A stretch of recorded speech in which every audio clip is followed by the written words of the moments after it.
Then David said, "The house of the Lord God is to be here, and also the altar of burnt offering for Israel. So that you may bring the ark of the covenant of the Lord and the sacred articles belonging to God into the temple." So David gave orders to assemble the aliens living in Israel, and from among them. He appointed stonecutters to prepare dressed stone for building the house of God.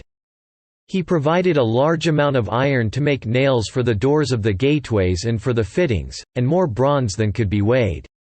He also provided more cedar logs than could be counted, for the Sidonians and Tyrians had brought large numbers of them to David.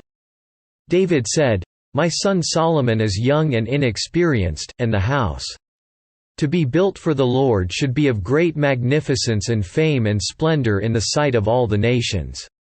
Therefore I will make preparations for it." So David made extensive preparations before his death.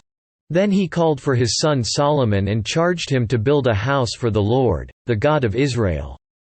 David said to Solomon, "My son, I had it in my heart to build a house for the name of the Lord my God. But this word of the Lord came to me, 'You have shed much blood and have fought many wars.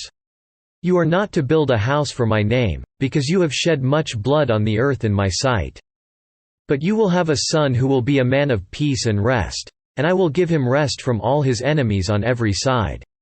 His name will be Solomon, and I will grant Israel peace and quiet during his reign.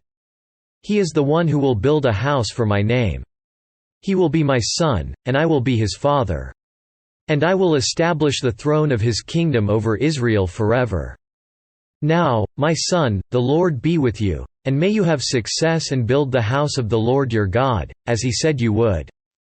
May the Lord give you discretion and understanding when he puts you in command over Israel, so that you may keep the law of the Lord your God.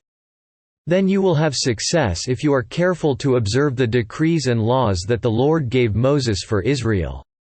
Be strong and courageous. Do not be afraid or discouraged. I have taken great pains to provide for the temple of the Lord 100,000 talents of gold, 1,000,000 talents of silver, quantities of bronze and iron too great to be weighed, and wood and stone. And you may add to them. You have many workmen, stonecutters, masons and carpenters, as well as men skilled in every kind of work. In gold and silver, bronze and iron craftsmen beyond number. Now begin the work, and the Lord be with you." Then David ordered all the leaders of Israel to help his son Solomon.